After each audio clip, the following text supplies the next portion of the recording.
Hello, my name's Sam. I'm an outreach officer for the University of Leicester, and in this short video I'm going to talk to you a little bit about personal statements. Personal statements are a vital part of your university UCAS application, and it's also the bit that students tend to worry about the most because it is your first chance to really sell yourself and talk about what abilities and skills you have to the admissions tutor and the university. So let's first of all talk about the facts of the personal statement. A personal statement is 4,000 characters, okay? That's 4,000 characters and not 4,000 words. Okay, so a character is every letter, every comma, every full stop, every space that you leave. So you really have to think about it carefully, and you have to give it a little bit of time and a little bit of attention. So with that in mind, you also need to think about the deadlines. The deadlines vary depending on what you want to do. If you want to go to Oxbridge, if you want to study medicine or dentistry or vet science, your whole application needs to be in by October. For the rest of you, you need to get your application in by the following January. However, your school or college will have its own deadline by which time it wants to see your whole applications. So you need to give yourself plenty of time to make sure that your personal statement is a good one. The other thing is, it's all done online, and it's done via the UCAS website. And here's what the UCAS website looks like. On the left-hand side here, you've got an instruction manual, tells you exactly what you need to put in each part of the form. It also has a really useful bit giving you lots of tips and advice about what to put in your personal statement. If you haven't logged on to the UCAS website before, here's where you create an account. It's a bit like Facebook. You've got a username and a password. You can log in at any time. You can make corrections, you can save it, you can come back to it. So it really is very straightforward. Okay, so what are admissions tutors looking for? Well, first of all, they want a clear and well-written personal statement. Obviously, it's got to be spelt right, and obviously the grammar has got to be accurate as well. But more than that, it's got to be well-structured, it's got to flow nicely, and it's got to be coherent, so it's easy for them to understand what it is you're trying to say. When it comes to the content, it's really important that you make a good, strong start. An admissions tutor wants to know why you want to study that subject. And it's got to be a good reason. Not something like, I'm really interested in people, so I want to study psychology. Or, I watch a lot of CSI on the TV, so I want to do forensic science.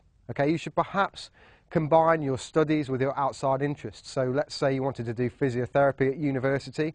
You study biological sciences at the moment. You're really interested in the human physiology aspects. At the same time, you are a keen sports person and you're interested in elite competition and preparation. So therefore, your outside interests and your studies have combined together to give you an interest in physiotherapy.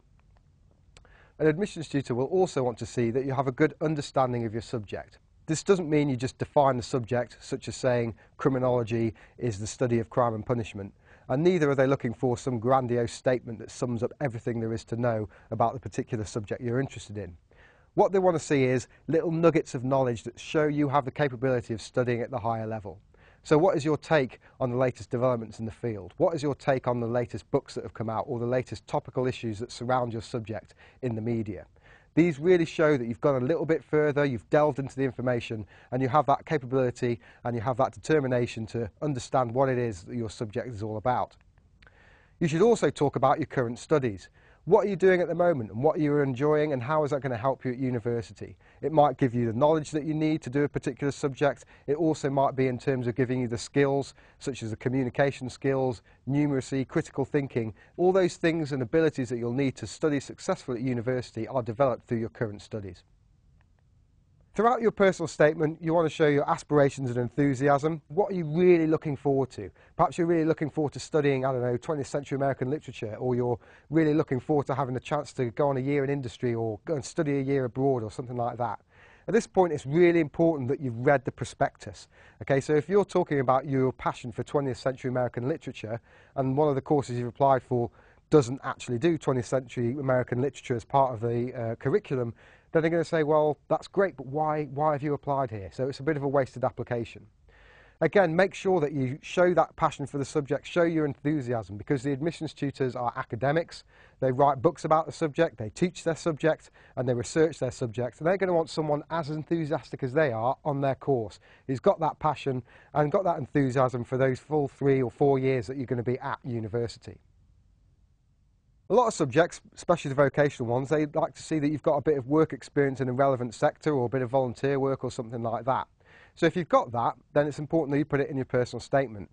avoid just listing it. Avoid just saying, for example, yeah, I spent 6 weeks working in a care home, full stop, okay? Because it doesn't really say anything about what you've been doing. You could have sat in reception and read Closer magazine for the entire time, okay? So they want to see, this is what I learnt, this is what insights I got into this particular sector, and these are the skills that I developed having done this work experience, which is what they're really looking for. When it comes to your extracurricular stuff, again, talk about that and what that says about you. You know, it could be the fact that you're a team player, you've got good time management, you're a leader, you've got good determination and a will to win. That's all good stuff for your personal statement. And also remember that a university is a big social community as well as an academic one. So, you know, if you're a really good swimmer and you want to join the swim team, there's no harm in saying so. Throughout the personal statement, they want to see that you've got relevant skills, and I've mentioned these a bit already, you know, your numeracy, your critical thinking, communication skills.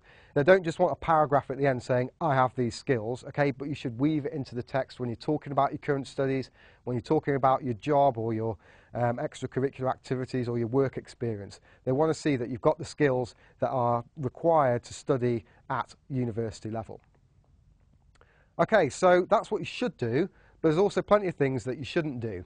The first of which is inappropriate language.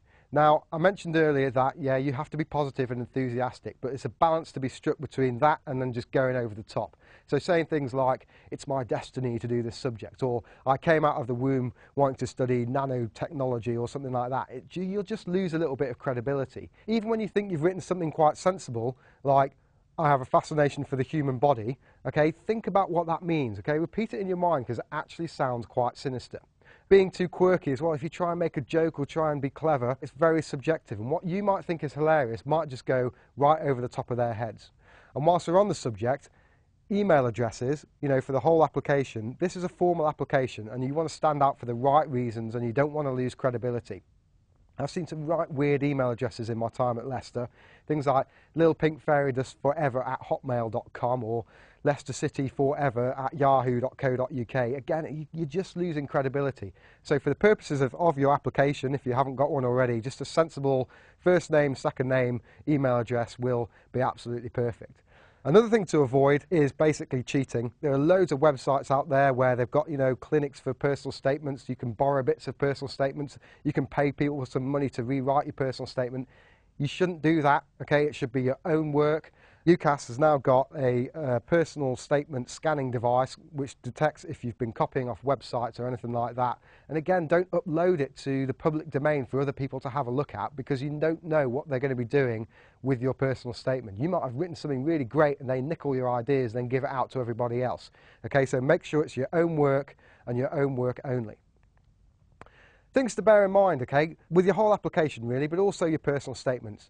We are very clear as universities about what we want and what we don't want. So if we want certain GCSEs, that's what we want. If we want certain grades at A-level, then that is what we want. If we want to have some work experience in a particular area, that's what we want. Don't try and read between the lines and make second guesses and things like that. We're very clear about it. And if you can't find the information in the prospectus or online, just phone us up and ask us the question. We don't sit in ivory towers going, oh no, we're not going to talk to you because you're not a student here. We're happy to speak to students to help them make the most informed and best application possible. And finally, just make sure that you check it that last final time before you submit it, just to make sure you're 100% happy with it. Okay, so thank you very much for listening and best of luck with your applications.